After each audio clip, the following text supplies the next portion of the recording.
At 2 years of age.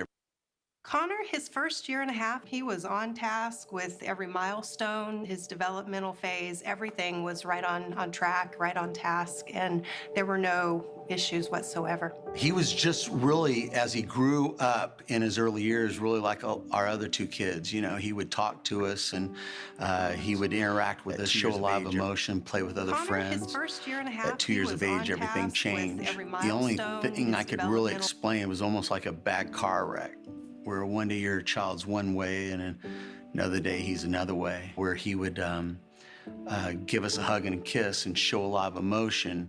Now he stopped altogether and stopped showing any emotion whatsoever. When they said autism, I actually had to look it up, you know, Googled it to even find out what it meant.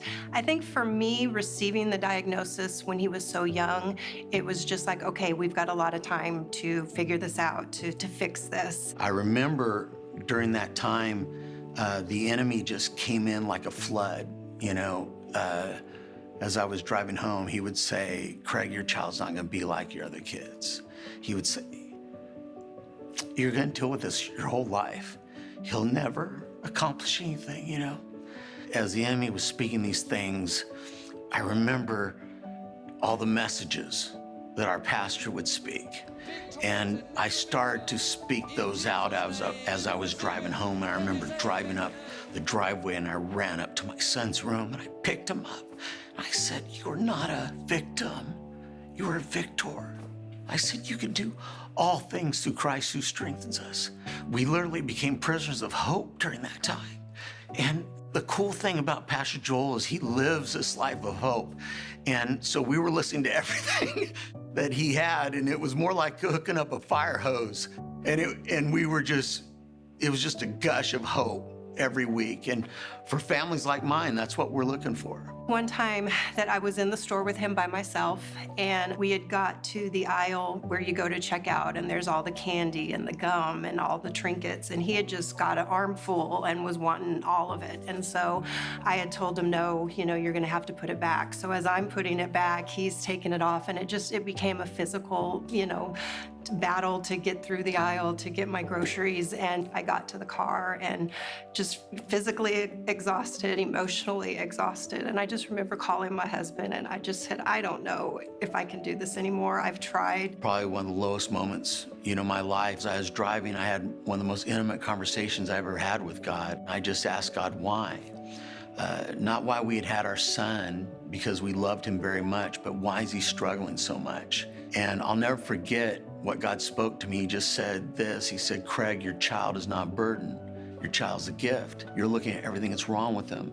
You're not looking at everything that's right. I'm gonna use your son to reach thousands of people. And at the time, I couldn't see it. I said, God, my son can't even ask for a drink of water. How's he gonna reach millions of people? And then God spoke to me 4 words. And, you know, I always say these are the 4 words that God will speak to you whenever you feel like there's no hope. And he just said, do you trust me? I said, God, you're all we've got, but I trust you. And I thought things were gonna get better, and things actually got worse.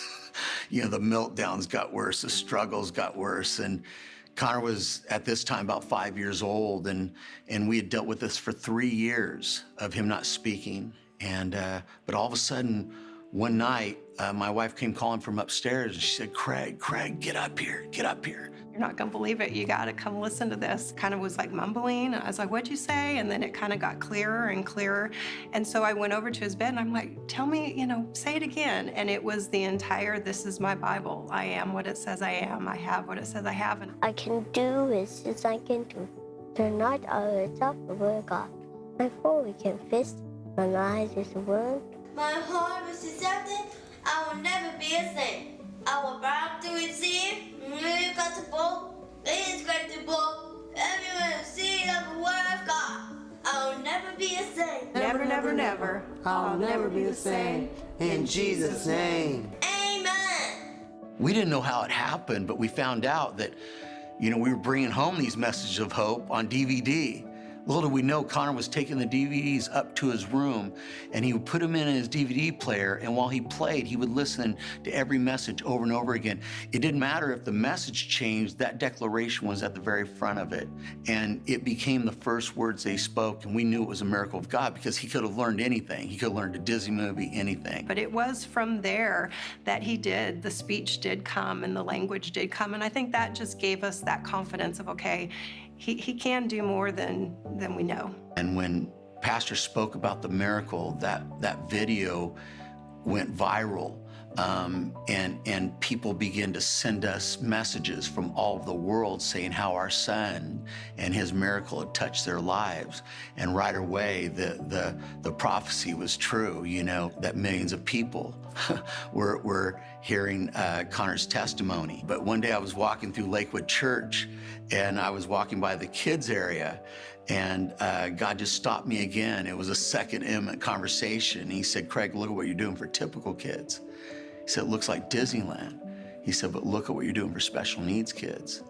And at the time, we weren't doing very much. And he said, Craig, those kids deserve the very best, just like every other child. So I didn't really know what to do. We were still walking through it as parents, but I knew how to pull together a task force. So we pulled together some of the top doctors and researchers to be on this task force, some of the top educators around special needs, and the most important special needs parents and some of our staff. And for an entire year, we worked on what would become the Champions Club. And the Champions Club is a holistic approach, mind, body, soul, and spirit. So that's why there's 4 stations. And the kids rotate in between these stations. And then they're developed just like every other child. When we launched at Lakewood, we had no idea the impact. But over 300 families started coming to Lakewood in the first 6 months. And from there, it just began to grow, and God continued to use my son. And now there are 87 Champions Clubs around the world, one on every continent, and families all over the world being developed and helped. And they're able to come to church for the first time. They're able to be a part of a community for the first time. And when I look back, I'm so glad that we never gave up. I'm so glad that we kept on listening to those messages of hope. I'm so glad because I'm watching God use a very difficult situation, and he's using it to change the world.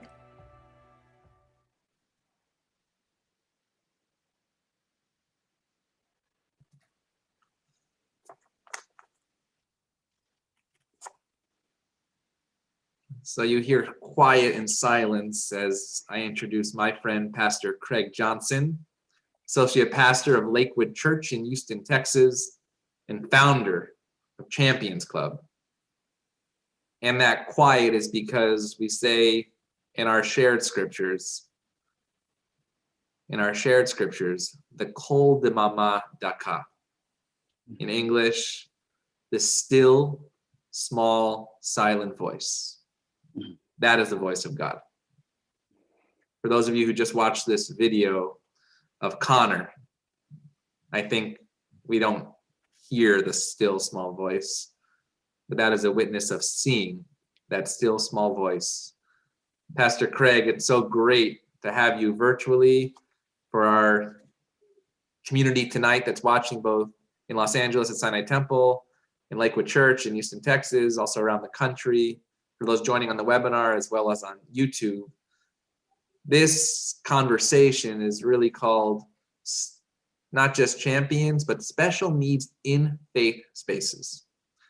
Pastor, we serve very different communities, very different theologies, but something that brings us together is something that you mentioned and something that I know that I live by within my own family narrative. And that's in Hebrew, Asirei Tikva, but in English, Prisoners of Hope. Yeah. Well, thank you, Rabbi Sherman. It's an honor to be with you. And I had the amazing pleasure of being at your synagogue, and what a privilege it was to meet, the team there and just see everything that you guys are doing to reach your community. It's incredible.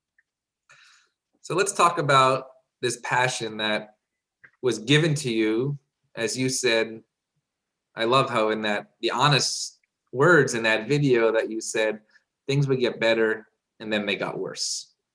Pastor Osteen, in the forward to your book Champions, if you have not gotten a copy, I have one right here. Please get your own copy. Pastor Craig Johnson how one boy's miraculous journey through autism is changing the world. Champions. And he says, I quote, "Don't put a question mark where God put a period." And my question to you, Pastor, is, with so many people losing faith because there are too many question marks before our eyes, they just walk away. What is that turning point that we can turn those question marks into periods? And how did it work with you, not just as a pastor, but you as Connor's dad? Yeah, I think we all go through disappointments and setbacks and loss. Pain is a part of our life at times, isn't it? And it's easy to get discouraged, even bitter, and think, why is this happening to me? And me and my wife went through that, when we got the diagnosis. But one of the things, when we don't understand, I think the reason is we can't see the bigger picture of our lives. So what's happening at that time is it's, for instance, if you have a puzzle on the front of the box, there's the picture. You see what it's supposed to look like, right? And maybe it's a sunset overlooking the ocean, or it's fantastic and it's beautiful. But if you were to take one piece and isolate it, you would think, look at this funny piece. It's a mistake. It's not going to fit anywhere. It's an odd shape. There's nothing beautiful about it. But the fact is, I believe, Rabbi Sherman, is that piece has a perfect place, and it's already been fitted, planned, and designed by God. And when the other pieces come together, ultimately it will fit in. So I think it's our job, because I don't believe God makes any mistakes, and he's already designed our life. And he didn't promise that we would never have heartache or pain or disappointment or loss or setbacks, but he did promise that he would work it all out for our good. And that even though that piece that's painful doesn't look like it makes sense, but when everything comes together, it will perfectly fit together. And I think, when you're looking at that idea of the question mark, I look at it this way, if we stay in the question mark, we'll never get to our destiny. And so when we hit those questions, it's really about trusting God and putting that period. No matter what, God, I trust you. No matter what I'm working through, I trust you. And I know you're going to work it all out. I know you're working behind the scenes. And that's what we've seen. When we got the diagnosis, we had that question mark. If we would have stayed there, we would have kept on asking why. But I think where God wants to move us from, he wants to move us from asking why to asking why not. I love that. From asking why to asking why not. I'm actually going to reference a book that's behind you, not Champions, but another book you wrote for children that I also have here. As you can see, I have my Pastor Craig Johnson library here at Sinai Temple. And it's called You Are Extraordinary. And I want to bring up a text within our tradition because I think it really reflects that. Maybe you can speak about the inspiration of this book. But the rabbis say that, sort of what you just said, that when you put one of those pennies in a machine and you crank it out, the mold is exactly the same. My child's going to get the same penny that your child gets. The rabbis say that when God created the human being within the image of God, every single stamp of that coin is completely different and completely unique. When I looked at this title of You Are Extraordinary, that's the text that I thought about. So explain the inspiration to actually write a children's book and how you got there as well. Well, the truth of the matter is there aren't a lot of children's books that include special needs children. Right. And as a matter of fact, Thomas Nelson, who is our publisher, this is actually the first children's book to include special needs children in their history. And they're the largest Christian publisher, in the world. So we knew that these kids need to be not only recognized, but what we really wanted to happen is in the book, you'll see typical kids going through different challenges, and then special needs kids going through the different challenges. So if a typical kid reads a book, he'll identify with the challenges he's going through, but then he'll have empathy for the things that special needs. And then the special needs child will look at and go, wow, the typical child has challenges just like I do. And that no matter what challenges that either group faces, you know what, they're all extraordinary. They're all amazing. This is how God looks at them. And it's really about just shining that light on how incredible these kids are. And so bring that into the faith space. You spoke about, right? Look what we're doing for, use the word typical children, right? Children's services, family services. But you mentioned to me when we spoke in person, the presence was actually the absence of these special needs kids and families. It seems like one by one, it led to 300.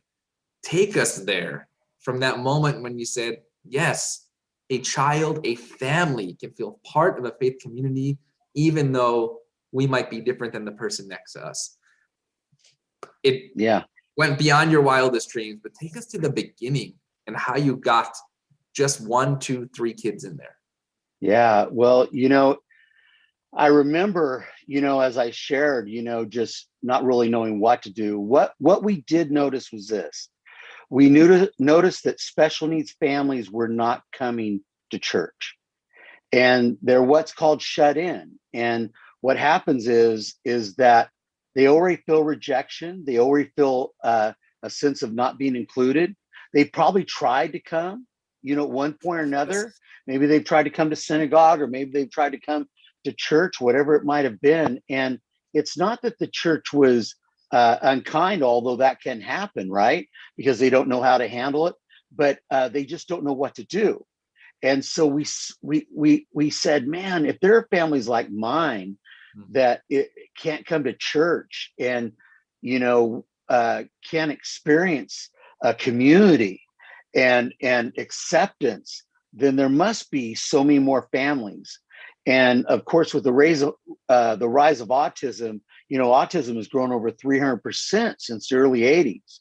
So that's just one type of special need on top of everything else. We just thought, I wonder how many kids and families are out there. So I went to Pastor Joel after working with these different experts on coming up with a program like Champions Club. And we were just trying to meet a need. We didn't know that it would be so far ahead of its time, right? You're just trying to figure it out, be a need. But it was really the people that God brought together. And when we launched it, we didn't know the response. We didn't know how many people would come. But because there was nothing like it, where their children would be developed just like the typical children, and we would help them find their destinies, and we would help them become everything God created them to be. Actually, it wasn't 1 or 2 or 3 kids. Our first weekend, we had 120 families show up. And now it doesn't happen that way all the time. Where did they hear about it? Was it advertising? Was it word of mouth? Was it, this is the place to be finally for us? How did that come about? It was really Pastor Joel, because I came to him and I said, Pastor Joel, we want to do this for and build, equip these typical classrooms with special needs equipment and do this program called Champions Club. And I said, we'll send out an email blast and just let different people know. And I'll never forget what he told me. He said, no, Craig. He says, this is the very heart of God. Wow. This is who we are.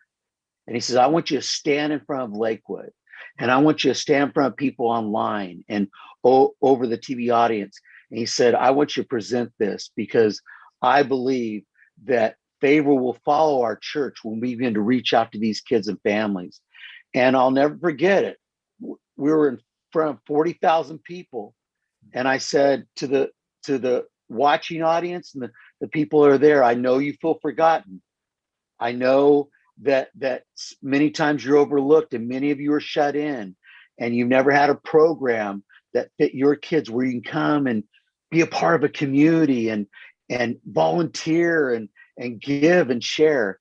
And I just said, we built something just for you and your family. And I said, you're not forgotten anymore. And when that happened, of course, the crowd just began to stand, and people began to talk about it. And then within the first 6 months, we have over 300 families come. Yeah, so, it was amazing. who's on the other side, the educational piece? Are they members of the church? Are they teachers in the special needs world? Are they biblical scholars? What does that look like when Connor goes to church now? Yeah. So on the other side of that, what really started with who put it together, and I had to go out in the community really. And I found doctors at the University of Texas Medical Center because I wanted research behind it. Right. I wanted to be ahead of the game. And they were doing some of the top research at that time. And I found educators of some of the top schools. And then I found some of the most important special needs families. They're the ones walking through it. They know what they're doing it 24/7. So they know a lot of things that are best for their children. And then our ministry team. And then for an entire year, we worked on what would become the Champions Club. So it's a holistic approach: mind, body, soul, and spirit. So there's 4 stations: a physical therapy station, sensory station, educational station, and a spirit station. And the kids rotate in between those. So now, to answer your question, Rabbi, we had so many people from the community start coming and be a part of Lakewood because of what was happening. And these were experts in the field, and they started becoming part of the community. Now they teach and serve in our Champions Club. So it was amazing. So tell us about the experience. I know you showed me another video when we were in person, when you brought those kids with their parents onto the pulpit at Lakewood. Tell us why you did that and what that looked like. I believe it was a beautiful song that they created as well. Yeah, many of these families are hidden. Now, not literally, but Right. people can be uncomfortable around Connor. If he's in a restaurant and he makes sounds and stuff like that, it's uncomfortable. And so what happens is families like ours at times, the enemy will really work on our self-esteem, won't he? and feel like we're less than or pity or whatever it means. And reason why we call them champions is because that's who God created them to be. They can do great things just like anybody else. And these parents, we want to lift them up. We don't want to hide them. We want to put them out front and say, look at these beautiful families that are part of our community. So that's what we began doing. I went to Pastor Joel and I said, what do you think about doing a special needs weekend where it highlights testimonies of what these kids and teens and adults are accomplishing? And then we started a job fair for young adults with special needs where businesses from all of the community would interview them, and over 60 businesses worked with young adults with special needs to help them get jobs. And we did a parent fair to help them with resources. And then on that Sunday, we do testimonies, and we did this song. And the song really was just showing the value of who these kids were. So I remember, you remember The Greatest Showman, the movie. Yeah. So that's one of the first ones we did. And This Is Me, that song from it, where it really talks about, not hiding, but this is who I am. This is who I'm supposed to be. So it starts out where we have the kids come out and they're kind of illustrating the song while they're singing it. And at the very end, all the parents come out with all the kids, and you'll have kids in wheelchairs, kids, adults, teens with all different kinds of needs. What's incredible, what happens is people, because they never see them, it has huge impact on them. Yes. Because they see them really for the first time, how many there are and how beautiful there are. And oh man, I mean, they'll say it's one of the greatest things that they've ever experienced at Lakewood. And so we want to show them what kind of champions they are and what incredible parents they are. It's interesting you say that. I'm thinking of the word in Hebrew, re'eh, from the book of Deuteronomy, which means to see. But it says, I place before you a blessing and a curse, but choose the blessing. And to re'eh, to actually see, it's not to see, but it's the opposite, the reflective piece of to be seen. And I think what you do with these children and families is to make them seen for us to also be connected as well. You mentioned when we were in person as well that you were inspired by an Israeli organization, Shalva, in Jerusalem, and you just mentioned in passing the vocational aspect. Take us through that, because I think, often, yes, we're seen in the church, we're seen in the synagogue, but as you just said, and from my own experience as well, behind the closed doors, it's not as easy as it looks, right? And you've taken that next step to say, okay, yes, you're seen in the church, but now you need to be seen in the world. What does the vocational training look like, and how are you inspired by Shalva within Israel? Well, I heard about Shalva, and it's incredible. I mean, I was just looking at the pictures of it. I'd never seen a special needs facility, and even the story behind it, the father and his son, and that story, it really touched me. So I knew I was going to Israel, and it was my first time. We were so excited, you know, just to be able to go. But one of the first places I wanted to go to was to see that. And when I walked in, it's a little overwhelming because of what they're doing and how many families they're doing it for. Yes. And it's inspiring because they're teaching them, they're doing the same thing we're doing. They're not hiding them. They're bringing them into the community, and they're developing them, and they're really helping them in different aspects of development, whether it's physical or whether it's helping them with their senses, or you know, the five senses, or whether it's helping them even with talents and their giftings and everything, and so most definitely spiritually. I mean, it was so inspiring. So, you know, when we started Champions Club, we wanted to not just have in the church, but we wanted to see this go into public schools. We want to see it go into, if you were in third world country, you know, some of the most difficult situations, because they're considered a curse upon the family, is in those third world countries. So we wanted to launch Champions Clubs in orphanages and daycare centers and across the board. And because Champions Club is so duplicatable, that's what makes it so amazing. We began to develop training around it. And we started out with really learning from our community, what they were doing within our community, different special needs organizations. And then our leaders really became experts around it. And so now vocationally, we have now online, on-demand video training for any area of special needs. So let's say a school or a church or anybody, a parent, want to be developed in special needs ministry, they can go online now and be trained in any area. So it's like a plug and play, you know, program. And so now there are Champions Clubs. There's over 92 now, and they're in any type of organization. And we're even launching our first one in a hospital. So it's incredible to see where they're going now. So you tell the story of the orphanage, I believe it was in Central America.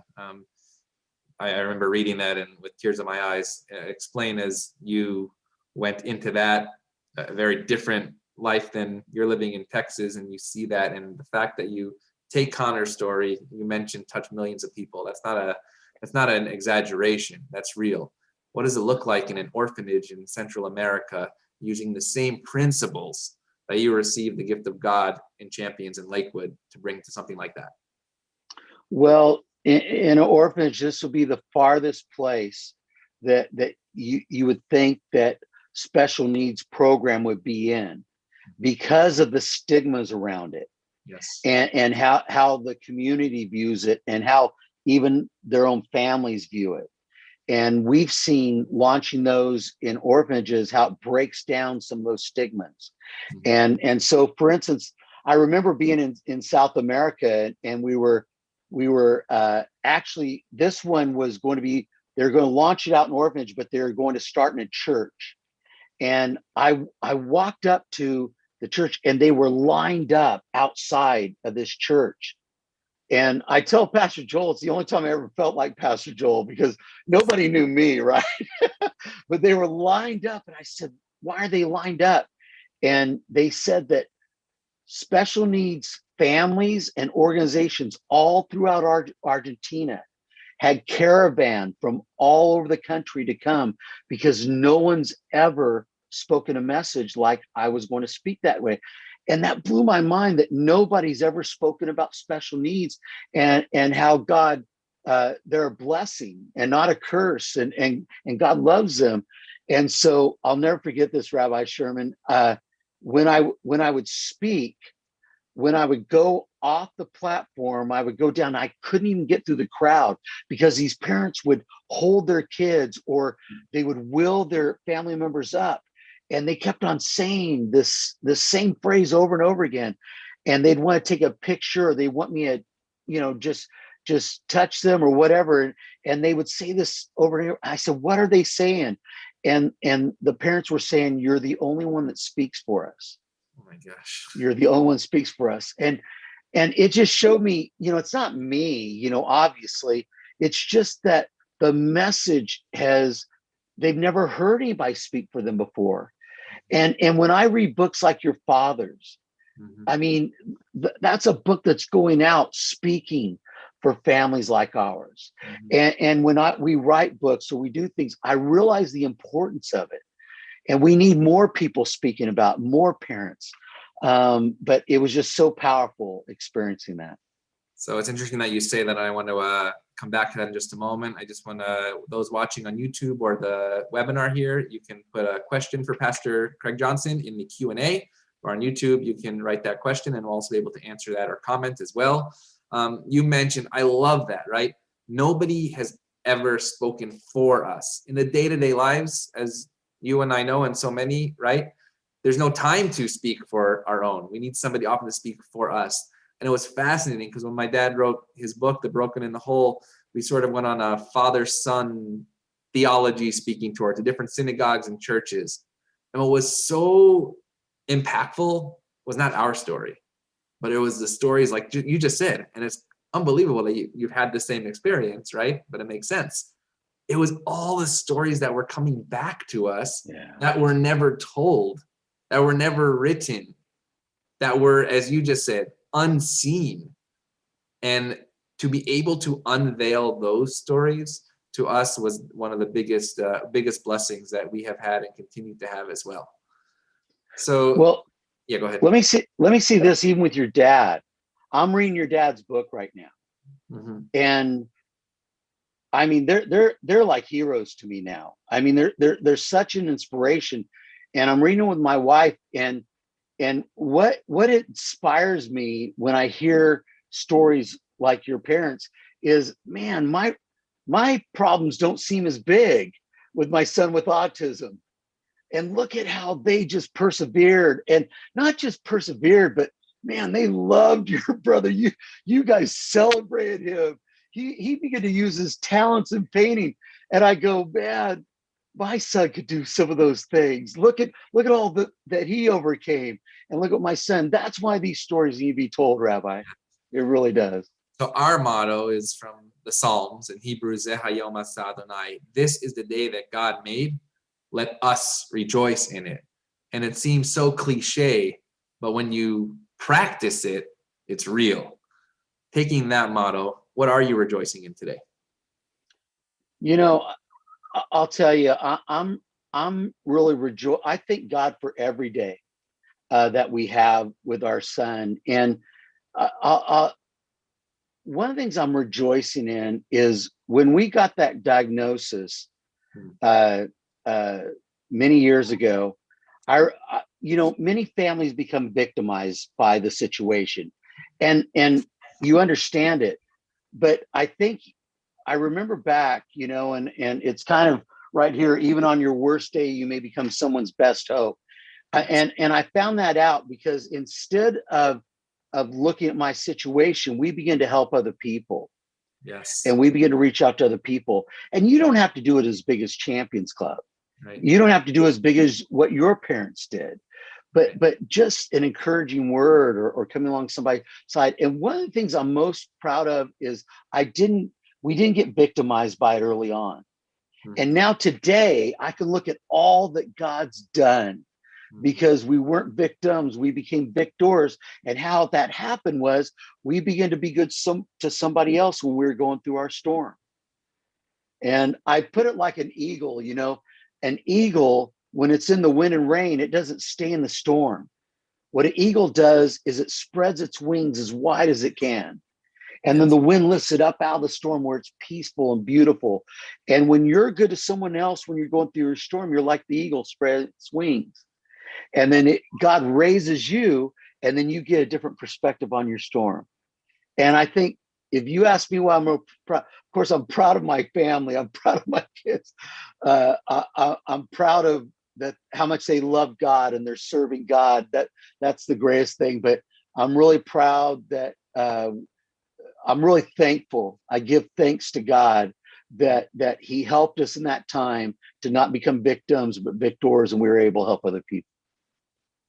So you use in your book a famous rabbinic story of Choni Hama'agal, of Choni the circle drawer, if you wish. And it really deals with prayer. And it's challenging, just like we spoke about in the beginning with the question mark and the period.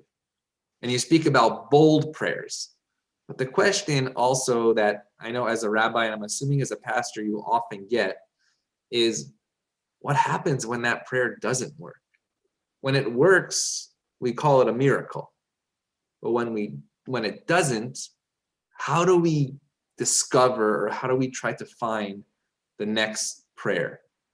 So what is that power of prayer within this special needs faith space across different faiths? Well, I think one of the biggest things is prayer is about communication with God. And it's about guidance, isn't it? You know, and yes, we had a miracle, you know, that happened with Connor that really catapulted us, but it didn't mean we didn't go through difficult times, yet we still kept praying even during those times. And I always look at it like this, you know, I think whether God answers our prayers here or He answers them one day when we're in heaven, right?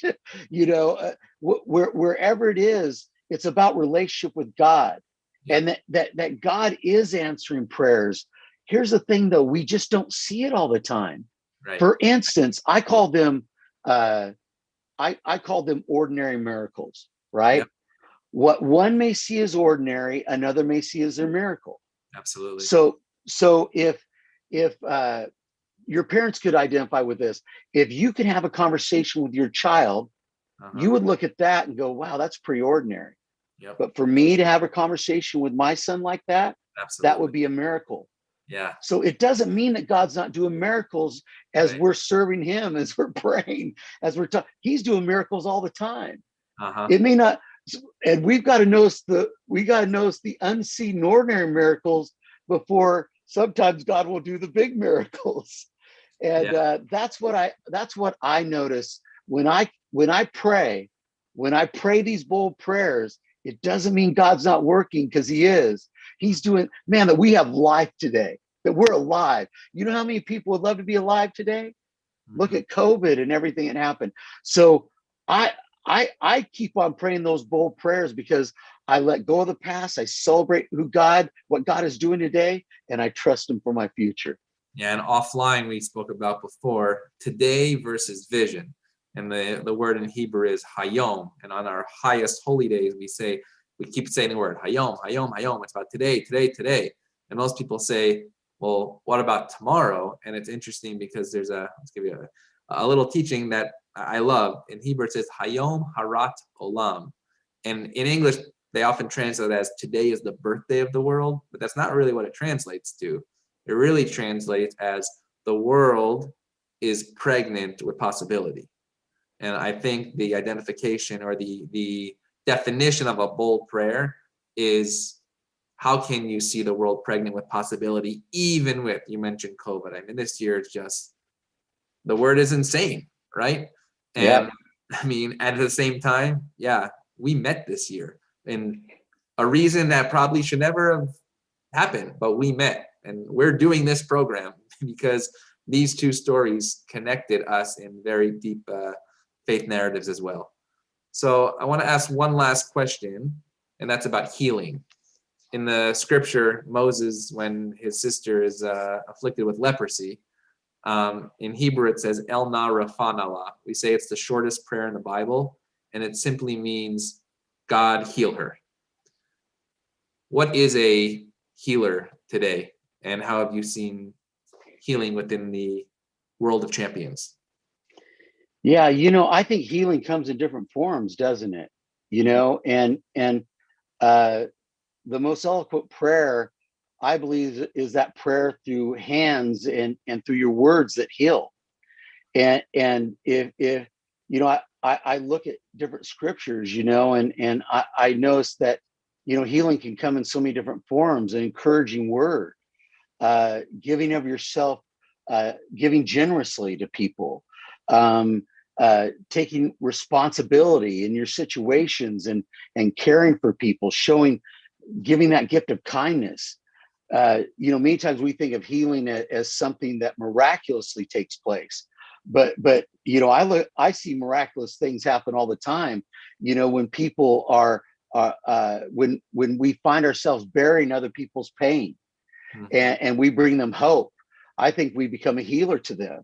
When we take time to wipe away someone's tears and watch them then wipe away the tears of another, I think you know, you become a healer then. I think too, you know, when we notice that there's beauty in the brokenness, you know, brokenness has a perfume that pride can never produce. Oof, love that. and I really believe that when we see that God can take beauty for, you know, from our ashes, and how he works through scripture, you know, with that, and we see the beauty in the brokenness, and we begin to bring healing in different ways to them, I believe we begin to live as a healer.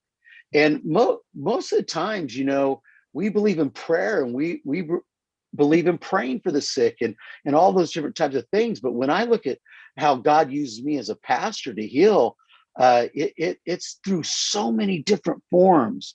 And I always say this, you know, it's not what's the most you can do, but what's the least you can do.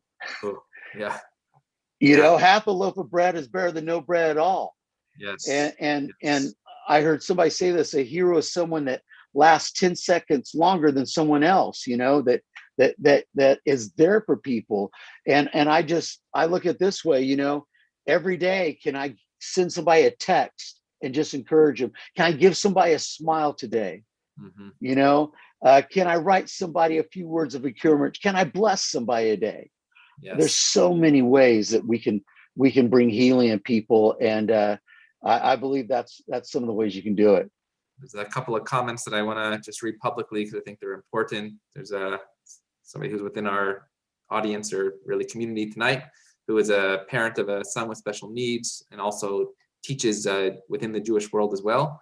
And that actually we have come a long way from the 1970s, but also important to know that we have a long way to go accepting everybody with disabilities. And as we have been speaking about, also hidden disabilities, and to be grateful for what we have. And I think two words that they're mentioning here: patience and understanding as well.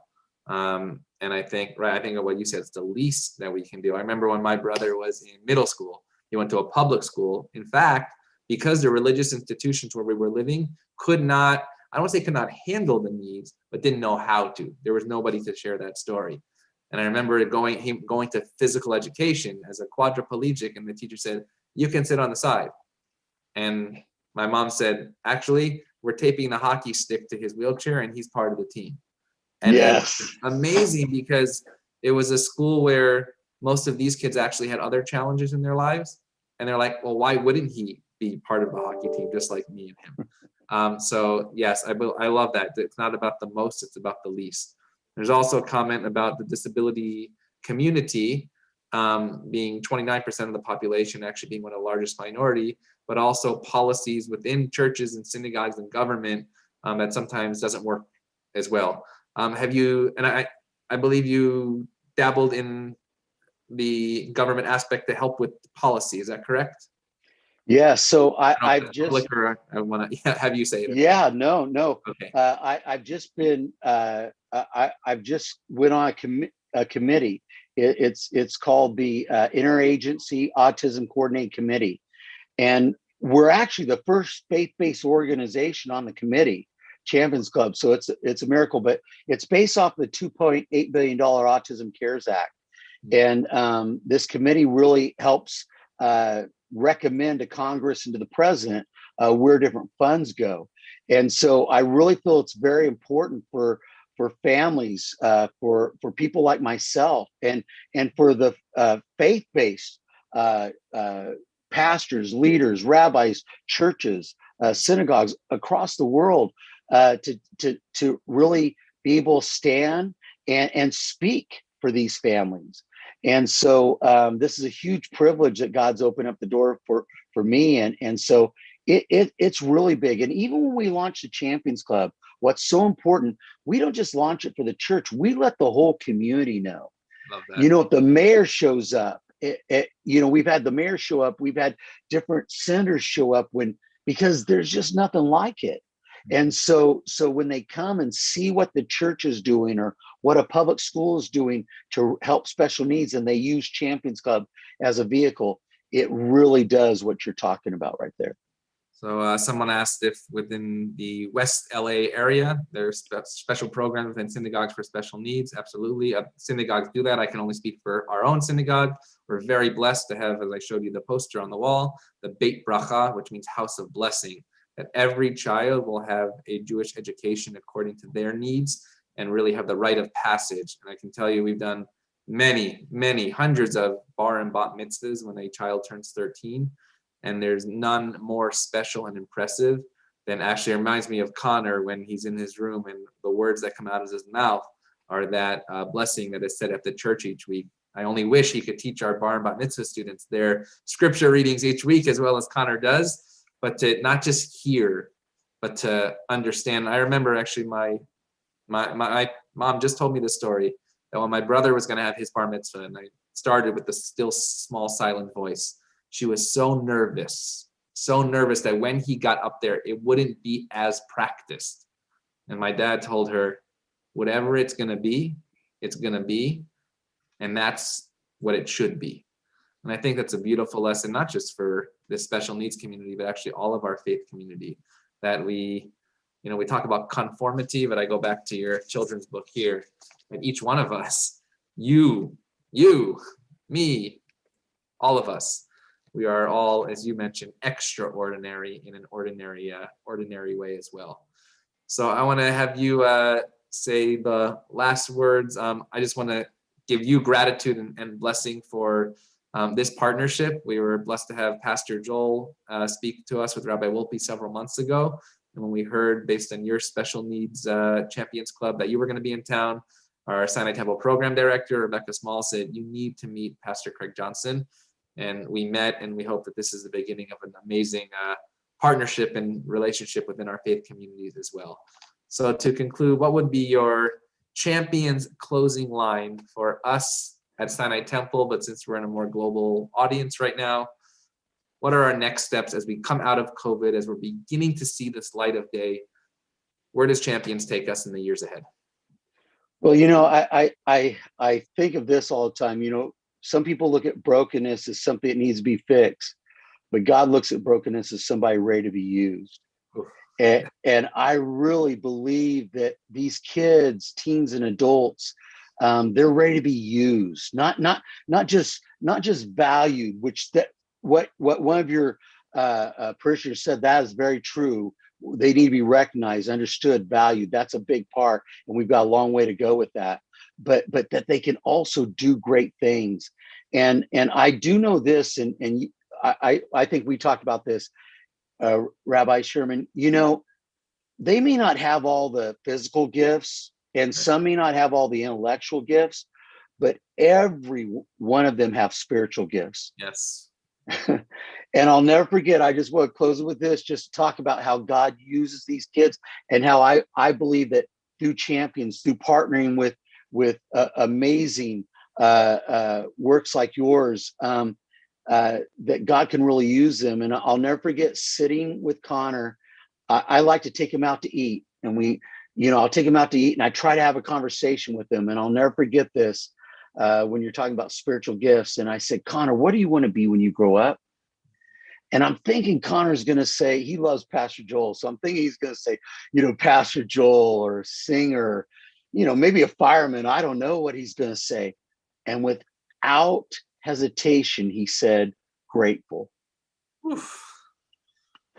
And I knew I was in the presence of God, because I've never heard an adult say that. And I go, God, you just spoke through this child.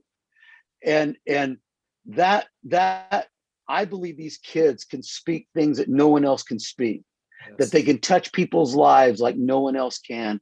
And my goal for Champions Club in the future is to see these kids, teens, and adults become everything God created them to be. And we want to point them to their destiny, and we want to help them navigate how to get there. Amen. Pastor Craig Johnson, Associate Pastor of Lakewood Church in Houston, author of Champions, a book that you need to have not just on your shelf, but the words in your mouth.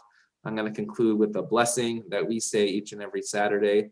Praised are you, God, who allows us to reach this moment of sanctity and sustains us in life to reach this ordinary but very extraordinary day. Amen.